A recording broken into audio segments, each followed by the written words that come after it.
चमोली में अब बद्रीनाथ विधानसभा से बीजेपी प्रत्याशी राजेंद्र भंडारी के समर्थन में सीएम धामी ने जनसभा को संबोधित किया और इस दौरान उन्होंने भारतीय जनता पार्टी को प्रचंड बहुमत से जीत दिलाने की अपील जनता से की है।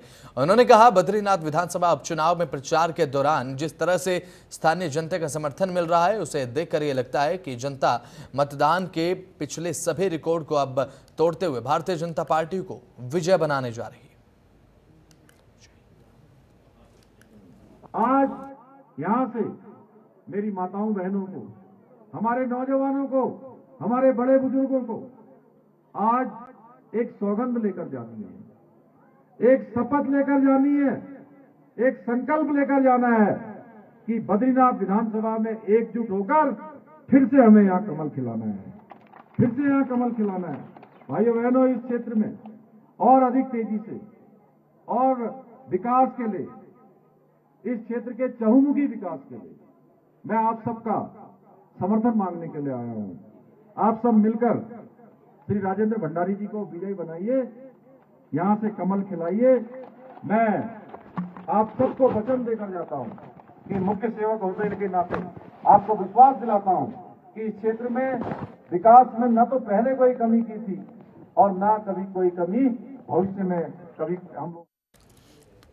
तो उत्तराखंड में भारी बारिश ने अब लोगों की मुश्किलों को बढ़ा दिया है। अब मौजूदा स्थिति यह है कि प्रदेश में तमाम ग्रामीण सड़कें बाधित हो चुकी हैं। इसके अलावा तमाम संवेदनशील क्षेत्रों में भूस्खलन के चलते लोगों को काफी दिक्कतों का सामना लगातार करना पड़ रहा है। भारी बारिश को देखते हुए मुख्यमंत्री पुष्कर सिंह धामी ने आज वर्चुअल समीक्षा बैठक भी की है और सीएम धामी ने कुमाऊं और साथ ही कुमाऊं कमिश्नर चंपावत, उधम सिंह नगर, पिथौरागढ़ डीएम के साथ बैठक की है। इस दौरान उन्होंने क्षेत्रों में हुई बारिश को लेकर समीक्षा की, साथ ही साथ अधिकारियों को राहत बचाव कार्यों में तेजी लाने के निर्देश भी दिए गए हैं। उन्होंने कहा कि आपसी सामंजस्य बनाकर विभाग कार्य करे, हर संभव मदद के लिए सरकार हमेशा तैयार है।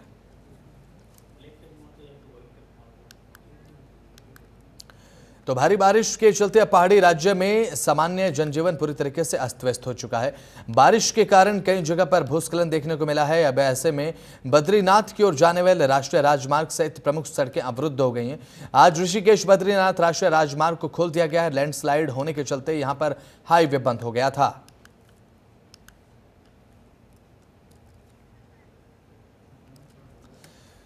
तो ये लैंडस्लाइड की तस्वीरें आप अपने टीवी स्क्रीन पर देख रहे हैं, किस तरीके से भूस्खलन देखने को मिल रहा है। क्योंकि पहाड़ी इलाका है, जब भी बरसात होती है, मानसून का मौसम देखने को मिलता है, तो पहाड़ी इलाके में जो परिस्थितियां हैं वो और भी ज्यादा विकट हो जाती हैं, प्रबल हो जाती हैं। अब ऐसे में तमाम मुसीबतों का सामना लगातार पहाड़ वासियों को करना पड़ रहा है, उत्तराखंड वासियों को करना पड़ रहा है। चमोली बद्रीनाथ राष्ट्रीय राजमार्ग अवरुद्ध हो चुका है। अब नतीजन खोलने के प्रयास लगातार प्रशासन की तरफ से किए जा रहे हैं। अब भूस्खलन के चलते भी तमाम दिक्कतों का सामना करना पड़ रहा है। कई ग्रामीण क्षेत्र ऐसे हैं जो कि मुख्य धारा से कट चुके हैं, उन्हें अब मुख्य धारा में वापस लाने के प्रयास लगातार जारी, क्योंकि मार्ग बाधित होने के चलते संपर्क टूट चुका है और लैंडस्लाइड होने के चलते हाईवे बंद हो चुका था। अभी फिलहाल खोलने को लेकर प्रयास लगातार जारी। तो भारी बारिश के चलते उत्तराखंड की नदियां एक बार फिर से उफान पर आ चुके हैं, जगह जगह जल भराव हो चुका है। अब ऐसे में चंपावत जिले के टनकपुर की अगर बात करें तो टनकपुर में जगपुरा और साथ ही बनबसा में बाढ़ आने से अब जल भराव देखने को मिला है और इसकी वजह से अब लोगों को परेशानियों का सामना करना पड़ रहा है। तस्वीरों में आप देख सकते हैं किस तरीके से जो सड़कें हैं वो नदियों में तब्दील हो गई और साथ ही नदियां बिल्कुल दरिया बन चुकी हैं। इसके सूचना मिलते ही अब एसडीआरएफ की टीमें तत्काल मौके पर पहुंचे। जल भराव में फंसे हुए 30 लोगों को रेस्क्यू कर उन्हें सुरक्षित स्थानों पर पहुंचाया गया।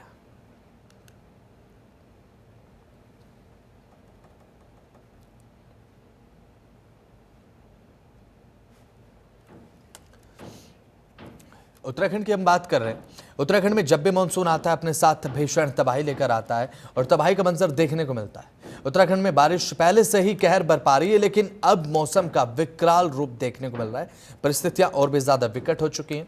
अब मौसम विभाग ने 6 जिलों में भारी बारिश का रेड अलर्ट दे दिया है। इससे शासन प्रशासन समेत आम लोगों में हड़कंप मच चुका है, एक कोहराम मच चुका है, एक भय पैदा हो गया। प्रशासन ने चारधाम यात्रा पर फिर से शुरू करने का निर्णय भी लिया। चारधाम यात्रा को एक बार फिर से शुरू कर दिया गया। इस पर एक रिपोर्ट दिखाते हैं।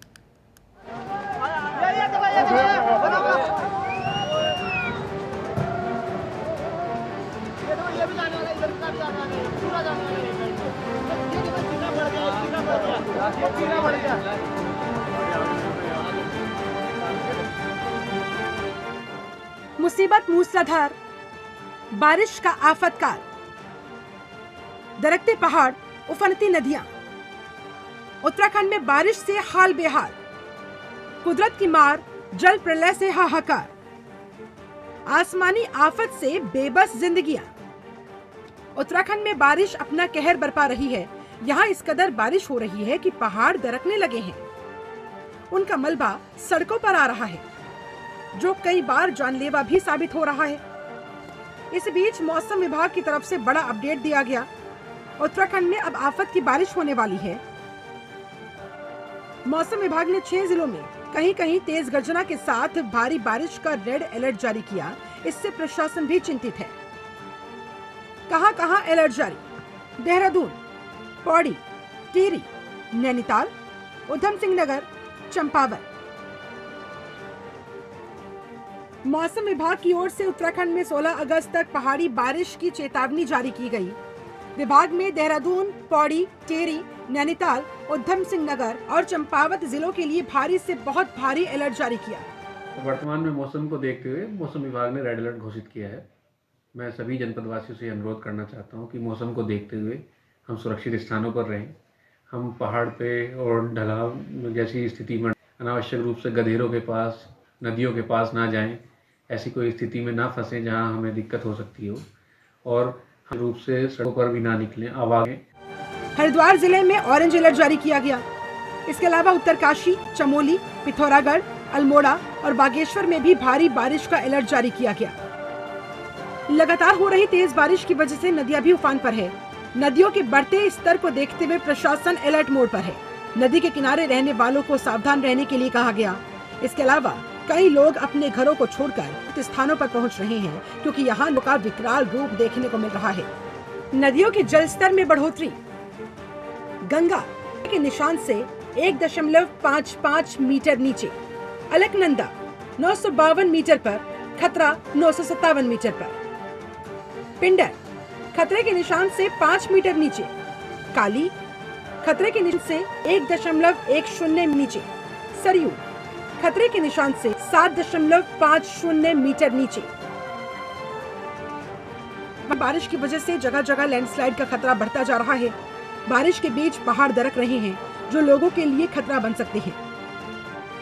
तो उत्तराखंड में बारिश के मौसम में पहाड़ों का दरकना कोई बड़ी बात नहीं।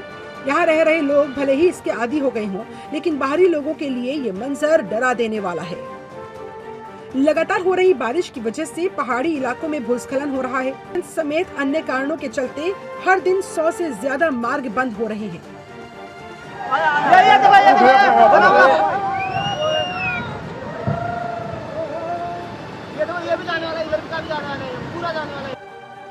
उत्तराखंड में पहाड़ से लेकर मैदान बारिश का दौर जारी है। मौसम विभाग के द्वारा भी समय समय पर लोगों को एहतियात बरतने के लिए कहा जा रहा है। लगातार हो रही बारिश के चलते चारधाम यात्रा भी स्थगित हो गई है, जिससे यात्रियों को भारी परेशानी का सामना करना पड़ रहा है। पहाड़ों में हो रही बारिश का असर अब मैदानी जिलों में भी देखने को मिल रहा है। गंगा नदी के आसपास रह रहे लोगों को आहत बना रहा है। विष्णुप्रयाग में चट्टान टूटने की वजह से रविवार को बद्रीनाथ हाईवे दिन भर बंद रहा। हालांकि हाईवे काफी घंटे बाद वाहनों की आवाजाही के लिए खुल पाया। वहीं बद्रीनाथ धाम, हेमकुंड साहिब और फूलों की घाटी करीब 3000 श्रद्धालु और पर्यटकों ने दिन भर अपने वाहनों में बैठकर हाईवे खुलने का इंतजार किया। वहीं स्थिति ऐसी है कि अब भी 98 मार्ग बंद पड़े हैं। बारिश की वजह से कई इलाकों में जल जमाव जैसी स्थिति पैदा हो गई। कई इलाकों में जल जमाव ने लोगों की परेशानी बढ़ा दी। फिर बहाल हुई चारधाम यात्रा। भारी बारिश के चलते हुई थी स्थगित। अब तक 30 लाख से ज्यादा श्रद्धालु कर चुके हैं दर्शन। मौसम विभाग के भारी बारिश के पूर्वानुमान के चलते चारधाम यात्रा को एक दिन के लिए स्थगित कर दिया गया था। हालांकि अब फिर से चारधाम यात्रा को शुरू कर दिया गया। बता दें, उत्तराखंड में मौसम के बिगड़ यात्रा में भारी रुकावट डाली थी। तीर्थयात्रियों की सुरक्षा को देखते हुए प्रशासन ने केदारनाथ और अन्य धामों में हो रही बर्फबारी और भारी बारिश के चलते श्रद्धालुओं को जगह जगह सुरक्षित स्थानों पर रोक दिया था। वहीं अब चारधाम यात्रा को बहाल कर दिया गया। चारधाम यात्रा में इस बार श्रद्धालुओं में अपार उत्साह नजर आ रहा है। अब तक लगभग 30 लाख श्रद्धालु चार धामों के दर्शन कर चुके हैं। अब तक कहां-कहां कितने यात्री आए? बद्रीनाथ धाम 8,20,000, यमुनोत्री धाम 4,70,000, गंगोत्री धाम 4,98,000। आंकड़ों के मुताबिक सबसे बड़ी संख्या में यात्री केदारनाथ धाम में पहुंचे, जहां 10,06,000 यात्रियों ने धाम में दर्शन कर लिए। वहीं बद्रीनाथ धाम में 8,20,000 यात्री दर्शन कर चुके हैं। इसी तरह गंगोत्री धाम में अब तक 4,98,000 यात्री, तो यमुनोत्री में अब तक 74,000 यात्री दर्शन कर चुके हैं। अलकनंदा नदी का रौद्र रूप देखकर हर कोई हैरान है। पहाड़ों पर हो रही भारी बारिश के बाद नदी खतरे के निशान से ऊपर बह रही है। ऐसी स्थिति में मुख्यमंत्री पुष्कर सिंह धामी लगातार नजर बनाए हुए हैं। सीएम धामी लगातार अधिकारियों को निर्देशित कर रहे हैं। आपदा प्रबंधन विभाग भी स्थिति पर नजर बनाए हुए। उत्तराखंड के कुमायूं और गढ़वाल में लगातार हो रही बारिश ने कई जगहों पर जलभराव जैसी स्थिति पैदा कर दी। प्रदेश की कई सड़कें बंद पड़ी है, कई जगहों पर पुल टूटने की भी खबरें सामने आई है। ये भारी बारिश हुई है कल रात, और पिछले 2 दिनों से 3 दिनों से लगातार भारी बरसात के कारण से टनकपुर, बनबसा, खटीमा, नानकमता, सितारगंज, ये पूरा क्षेत्र पूरी तरह से जलमग्न हो गया है। काफ़ी पानी भर गया है, कहीं घरों में पानी घुस गया है, कहीं पर जो है लोगों को सुरक्षित स्थानों पर भी पहुंचाया जा रहा है। 8-8 फुट पानी भर जाने की सूचना वहां से लोगों से बात की है मैंने। दोनों वहां के सभी अधिकारियों से भी बात की है, अभी एक वर्चुअल माध्यम से सब जानकारी ली है। मॉनसून की भारी बारिश ने उत्तराखंड में आफत पैदा कर दी। राज्य में जगह जगह बारिश के चलते नदी नालों में उफान आने से हालात बिगड़ते जा रहे हैं। लोगों के आवागमन के लिए बने रास्ते या तो क्षतिग्रस्त हुए जा रहे हैं, या वो रास्ते नदियों नालों के बढ़ते सैलाब में डूब गए। पहाड़ टूटकर गिर रहे हैं, जिससे पहाड़ के मलबे के साथ साथ बड़े बड़े पत्थर रास्तों पर आ रहे हैं।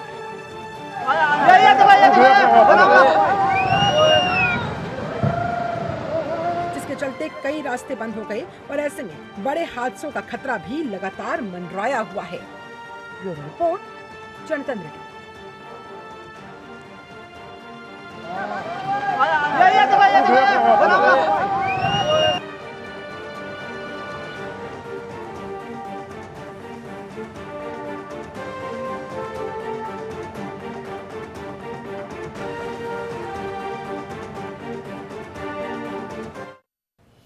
तो चलिए इसी के साथ बढ़ते हैं खबरों में आगे। ग्वालदम थराली राष्ट्रीय राजमार्ग पर सड़क निर्माणदायी संस्था बीआरओ की तरफ से अब बनोली गांव के पास बनाया गया पुश्ता पहली बरसात भी नहीं झेल पाया। ये तस्वीरें भी देख लीजिए। और तेज बारिश के ढहने के चलते अब ये ढहने के कगार पर आ चुका है। अब ऐसे में बनोली गांव की ठीक ऊपर बनाए इस पुश्ते को अभी 1 साल भी पूरा नहीं हुआ था कि अब इसका ये हाल देखने को मिल रहा है कि किसी भी समय ढह सकता है। और साथ ही निर्माण के बाद ये एक बरसात भी झेल नहीं पाया है। पुश्ता ढहने से अब बनोली गांव के ग्रामीणों की आवाजाही बिल्कुल बंद हो चुकी है। अब पैदल मार्ग को भी खतरा पैदा हो चुका और आवाजाही में खतरे को देखते हुए ग्रामीणों ने अब बीआरओ से ढहे पुश्ते से अब पत्थरों को हटाने की मांग की है। तो वहीं अब बीआरओ ने भी अब ग्रामीणों की मांग पर पैदल रास्ते के ऊपर गिरे पत्थरों को हटाने का काम शुरू कर दिया है। पहली बरसात में पुश्ते के धंस जाने से ग्रामीणों में बीआरओ की कार्य प्रणाली को लेकर खासा आक्रोश बना हुआ है और एक आक्रोश बनता भी है, क्योंकि जब इस तरीके से निर्माण होता है तो एक आस होती है, लोगों में एक उम्मीद होती है कि अब उनके जीवन को यापन करने में उन्हें थोड़ी आसानी होगी। लेकिन जब ऐसा नहीं होता तो उम्मीदें टूटती हैं। ग्रामीणों ने बीआरओ से निर्माण कार्यों में गुणवत्ता का खासा ध्यान रखने की मांग भी की है। एक्स सर्विसमैन और सामाजिक कार्यकर्ता, जैसे कि यहाँ पे थराली से ग्वालदम को जाती हुई ये राष्ट्रीय दीवार ढह रखी है आपके सामने। यह लगभग 80 से 100 मीटर ये दीवार की अभी पिछले 6 महीने अभी इस दीवार को नहीं हुए। मैं प्रशासन से चाहता हूं कि इसकी उच्च दोबारा इस तरह की कार्य कोई भी इंजीनियर इस तरह के कार्य ना करें और सरकार को क्षति ना पहुंचाए। सरकार के मनी का दुरुपयोग भी है और ये पत्थर दीवार गिरने से नीचे जान माल का नुकसान भी है और नीचे गांव रहता है, हमारे मकानों का भी नुकसान है इसमें। और अगर ये दीवार उस टाइम पे सही ढंग से बनाई जाती तो आज ये दीवार की ये दशा नहीं होती है। और हमने ये दीवार में पिछले अब कल रात मैंने लेटर लिखा प्रधान जी से भी और मैंने प्रशासन को पूरा ये लेटर को अवगत करा दिया है और अभी पूरी प्रयास के द्वारा ही हमारे की टीम कुछ नहीं ऐसा हुआ है, समय पे गई थी प्रशासन को भी, और बीआरओ की टीम है, इनको भी अवगत करा दिया गया था, और भी है उनका अच्छा साथ रहा कि वो समय से आके उन्होंने यह कार्य को बड़ा नुकसान होने से उसे बचा लिया। और जो है कि ये एक बरसात भी नहीं हो चुकी इस पुस्तक को बना हुआ था, अभी फर्स्ट स्टार्ट ही हुई थी, जिसमें इस पुस्तक का पहले का ही मतलब पहली स्टेज थी, तो इसमें ही ये बिल्कुल ढह गया। तो समय पे जो है कि इसका पता लग के बीआरओ टीम ने अच्छा कार्य करते हुए थोड़ा सा इसको समय से रिपेयरिंग के लिए आश्वासन भी दिया है। और मैं शासन से यही गुजारिश करूंगा कि आश्वासन नहीं है, पुस्तक हमारे गांव का ये मोड़ गांव का बिल्कुल मूलभूत है। ये ऊपर से ऐसा है कि अगर टूट गया तो इसमें बहुत ज्यादा मकाने जो नीचे हैं, आवासीय लोग जो भी लोग रहते हैं, पशु जो भी हैं, ये सब दबने का काफी एक बड़ी जनहानि होने से बच गया। तो उत्तराखंड के चमोली में भूकंप के झटके महसूस किए गए हैं। रिक्टर पैमाने पर भूकंप की तीव्रता 3.5 मापी गई। हालांकि भूकंप से किसी तरीके की कोई जानमाल का नुकसान तो नहीं हुआ, लेकिन भूकंप से धरती जरूर हिली। भूकंप के झटकों के बाद लोगों में एक डर का माहौल देखने को मिला। नतीजतन लोग घरों से बाहर निकलकर खड़े हो गए।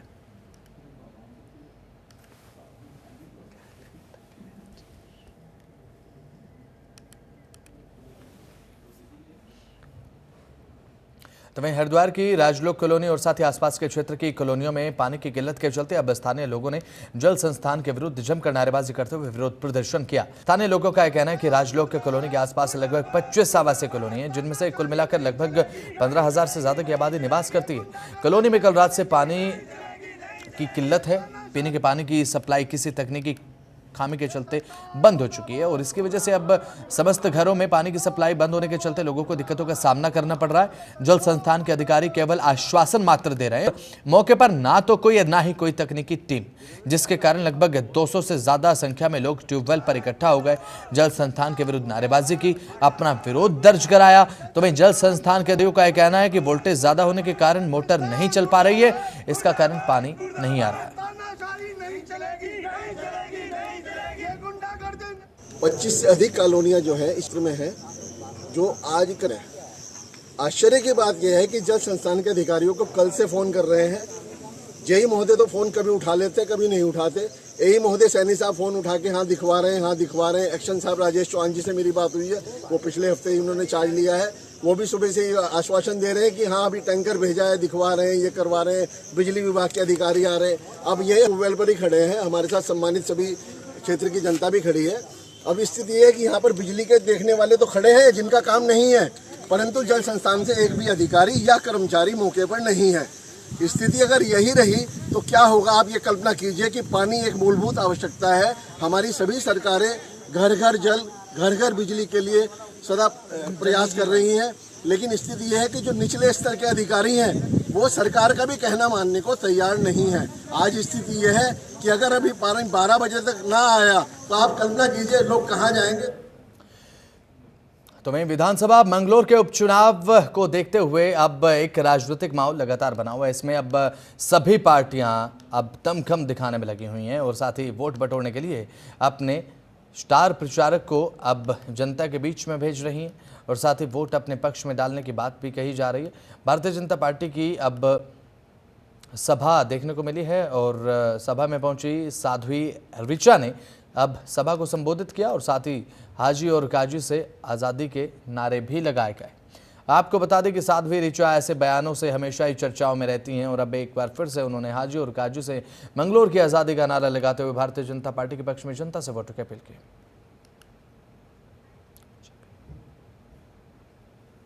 की आज़ादी अभी अधूरी है। जिस तरीके से हाजी और काजी यहाँ पे बरसों से एक दूसरे को सत्ता पे काबिज होते हुए आए हैं और मंगलौर को उन्होंने सभी सुविधाओं से दूर रखा है। यहाँ पे मंगलौर की स्थिति मैं देखती हूँ कि 20 साल पीछे है मंगलौर। पूरे देश में जहाँ विकास हो रहा है तो मंगलौर अधूरा क्यों रहे। यहाँ पे हाजी और काजी जब तक रहेंगे इस मंगलौर को आज़ादी और विकास नहीं मिलेगा। इसलिए हमने निचले स्तर पे जो विधायक की दायित्व होता है, संवैधानिक दायित्व है, सांसद के कार्य अलग होते हैं, लेकिन जो अंदरूनी कार्य है वो विधायक करता है और जो विधायक है यहाँ पे हाजी और काजी बनते आ रहे हैं, वर्षों हो गए। उन्होंने यहाँ पे विकास से वंचित रखा है मंगलौर के लोगों को। अब इसीलिए मैंने नारा दिया है कि हमें चाहिए आज़ादी, मंगलौर चाहे आज़ादी, हाजी और काजी। तो मंगलौर विधानसभा में उपचुनाव को लेकर अब पुलिस प्रशासन भी पूरे तरीके से अलर्ट मोड पर आ चुका है। अब आज सैकड़ों पुलिस के जवानों के साथ पूरे मंगलौर क्षेत्र में फ्लैग मार्च निकालकर क्षेत्र की जनता को एक सुरक्षा का माहौल बनाकर दिया गया और सुरक्षा का संदेश भी दिया गया है। इस मौके पर कई थाना क्षेत्रों के SHO और साथ ही अब आपको बता दें कि पुलिसकर्मी भी मौजूद रहे और साथ ही साथ मंगलौर कोतवाली इंचार्ज, मंगलौर चौकी इंचार्ज सहित CO मंगलौर और साथ ही SP देहात भी मौजूद रहे। मंगलौर कस्बा और उसके आसपास के क्षेत्रों में पुलिस बल के द्वारा एरिया डोमिनेशन और फ्लैग मार्च की कार्रवाई अमल में लाई जा रही है। इसमें हमारे जितने भी CAPF हैं और PSC, होमगार्ड, PRD और सिविल पुलिस के सब इंस्पेक्टर और आरक्षीगण शामिल हो रहे हैं। सभी की ब्रीफिंग अभी की गई है और अभी पूरे एरिया डोमिनेशन की कार्रवाई के दौरान उनके द्वारा मर्यादापूर्ण एवं अनुशासन में रहते हुए आगामी 22 जुलाई को कांवड़ यात्रा की शुरुआत होने जा रही है और कांवड़ यात्रा को लेकर जिला प्रशासन अपनी तैयारियों में जुटा हुआ है। जिला अधिकारी धीराज सिंह गब्रियाल और साथ ही वरिष्ठ पुलिस अधीक्षक सहित जिले की तमाम टीम्स जो हैं, इन्होंने नारसन बॉर्डर पर पहुंचकर कावड़ मार्ग और साथ ही कावड़ पटरियों का निरीक्षण भी किया। हालांकि किस तरीके की व्यवस्थाएं, इनका जायजा भी लिया। निरीक्षण करने पहुंचे जिलाधिकारी धीराज सिंह गब्रियाल ने बताया कि कावड़ यात्रियों को किसी तरीके की परेशानी का सामना न करना पड़े, इसलिए उनकी सुविधाओं को देखने के लिए यहाँ पर कावड़ पटरी और कावड़ मार्ग का निरीक्षण करने के लिए वे पहुंचे। पिछली यात्रा में 4 करोड़ से अधिक कावड़िए गंगा जल लेने के लिए हरिद्वार आए थे और अनुमान लगाया जा रहा है कि इस बार भी ये संख्या और ज्यादा बढ़ेगी। और 22 तारीख से जो कांवड़ यात्रा शुरू हो रही है और 2 को समाप्त हो गई हमारी, तो उसके संबंध में जो तैयारियां हमारी हैं उसको देखने के लिए और जो सुविधाएं हम लोगों ने यहाँ पे क्रिएट करनी है, इंफ्रास्ट्रक्चर वगैरह अपने अधिकारियों के लिए, कर्मचारियों के लिए और जितने भी हमारे कांवड़ यात्री आते हैं उनको क्या सुविधाएं हम लोग और ज़्यादा बढ़ा के दे सकते हैं, इसको लेके आज ये निरीक्षण का कार्यक्रम हमारा है। वैसे तो पूरी तैयारियाँ हमारी टीम ने पहले से कर ली हैं और जो सुविधाएं हमें क्रिएट करनी है उसके संबंध में टेंडरिंग उन लोगों ने कर दी है और लगभग 14-15 या उससे पहले सारी फील्ड में हम सारी व्यवस्थाएं सुनिश्चित कर लेंगे। लेकिन एक इंस्पेक्शन करके हो सकता है उन तैयारी में कमी हो तो उसको देखने के लिए हम लोग। सर, पहले भी रजिस्ट्रेशन की प्रक्रिया कांवड़ यात्रियों के द्वारा? नहीं, कांवड़ यात्रियों में रजिस्ट्रेशन ये अगर प्रैक्टिकल नहीं है, अगर इतनी संख्या में आते हैं, देखो लास्ट ईयर लगभग 4 करोड़ करीब कांवड़ यात्री आए थे। तो कांवड़ यात्रा को लेकर प्रशासन पूरे तरीके से सतर्क है, सचेत है। अब देखने की बात होगी प्रशासन की तरफ से किस तरीके के जो यहां पर इंतजाम है कांवड़ यात्रियों के लिए किए जाते हैं। बहरहाल बुलेटिन में इतना ही। आप देखते रहें जनतंत्र TV। नमस्कार।